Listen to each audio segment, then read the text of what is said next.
And then another thing I didn't like about these staffing agencies, one thing they do is they take a percentage of your pay. So let's say the position is $20 an hour. Well, the actual business that hired the staffing agency, they're probably paying for that position $30 or $40, and they only giving you half of that.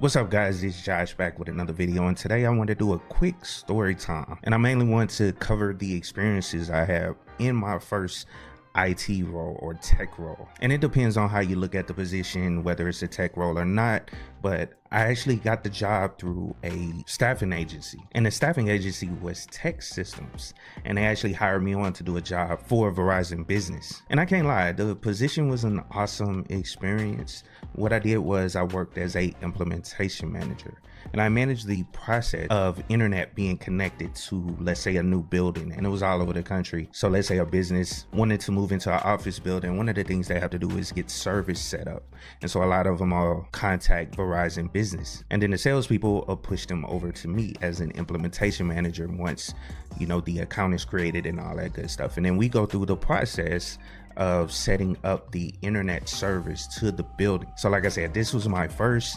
somewhat tech job, and it was almost like project management, because a lot of the things that I did was manage the process from the beginning to the end of the T1 being installed at the office site. And so it was a lot of calls back and forth, a lot of email traffic back and forth with the actual job. That's mainly what I did on a day-to-day basis, was pushing these projects through to get the T1s installed, essentially. And majority of the time it took maybe 2 months for the T1 to get installed, which was crazy, you know, but that was back in the early 2000s. Now, let me talk about how I actually got the job.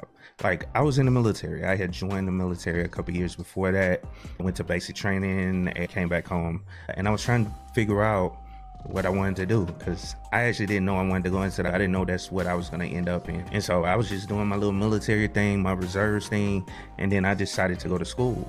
And that's when I figured out, hey, let me go into the tech industry. That seems like something a lot of people are looking at, or it looks like they may have some jobs there that let me go on and knock that out. And so I hopped into a program, a 2-year program. It was a computer networking program, and they taught me basically everything about networking. So midway through that program, I needed to get a job. So one of my NCOs, well, actually 2 of my NCOs, so shout out to you guys, y'all know who y'all are, but rest in peace to one of them, my man Roderick. Rest in peace to you, bro. But my other homeboy, both of them, they actually helped me get this job. They were working that job or working on another contract for Tech Systems, and so they put my name in the hat, and they gave me a call.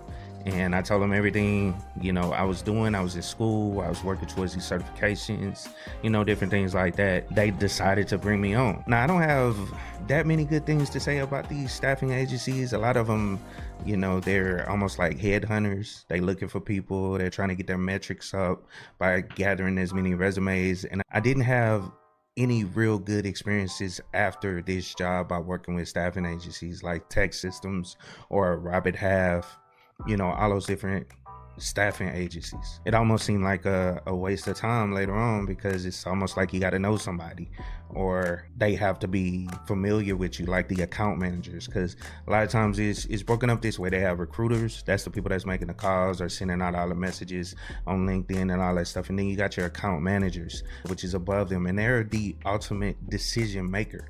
And if your resume don't make it past that recruiter step, it's not gonna make it to the account manager, and they're not gonna submit you for the job. That's the way it works. And then another thing I didn't like about these staffing agencies, one thing they do is they take a percentage of your pay. So let's say this XYZ company needs to fill a network administrator position. Well, they'll hire the staffing agencies. The staffing agency will say, hey, we can fill that position.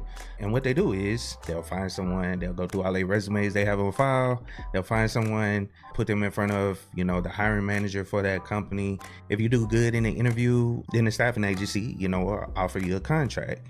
And what you don't know about that contract is they take a percentage of your pay. So let's say the position is $20 an hour. Well, the actual business that hired the staffing agency, they're probably paying that for that position $30 or $40, and they only giving you half of that. You know what I'm saying? It's good to get on your feet, but I always tell people to, apply directly to the organization, because a lot of times those staffing, man, I understand they have to get paid. They trying to make their money too. It's a business transaction. If it wasn't for them, then you wouldn't be able to get the job, period, because obviously the company doesn't have the resources to do the hiring.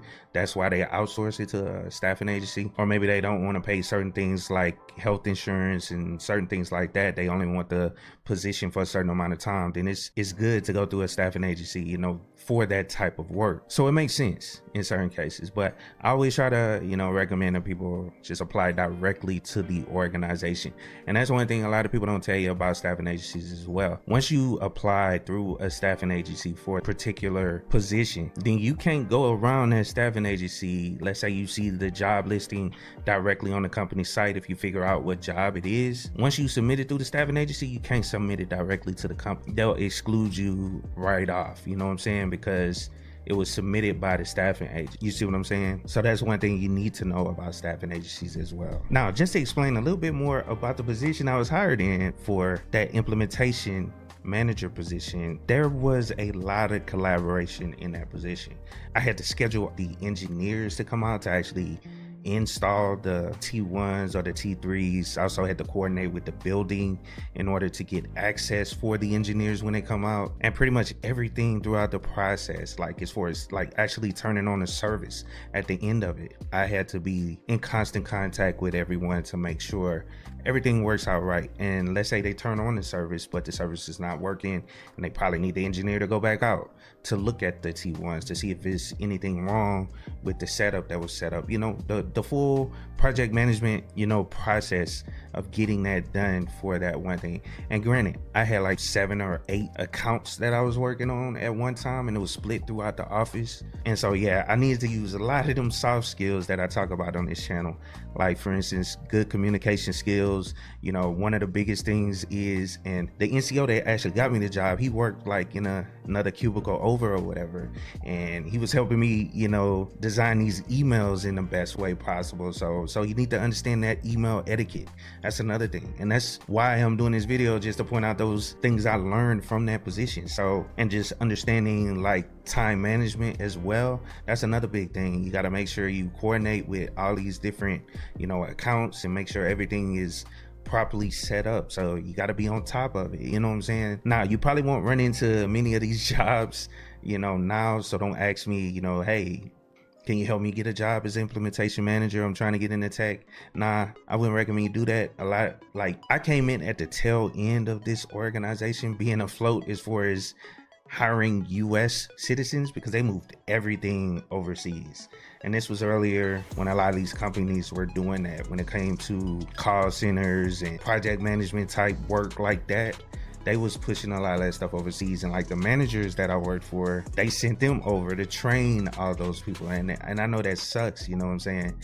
You training your replacements, you know what I'm saying? That's super crazy. And so as I look back on those days, I've come to realize the importance of careful consideration when choosing a staffing agency, because it's a decision that can significantly impact your career and overall job satisfaction. And working with staffing agencies can be a double-edged sword. Like I said, they're taking some of that money, but they're providing you an opportunity to get some unique skills, but they can come with some unique challenges at times. Now, the key lesson and the reason I created this video is that the importance of effective communication and collaboration is key when getting into a lot of positions, especially in the tech industry. Also, you need to be good with collaborating with various teams, especially when it comes to handling customer demands. But it's the heart of making things work within this industry. So my message to you is very simple. If you're considering working with a staffing agency, or if you're already working through one, be sure to do your due diligence.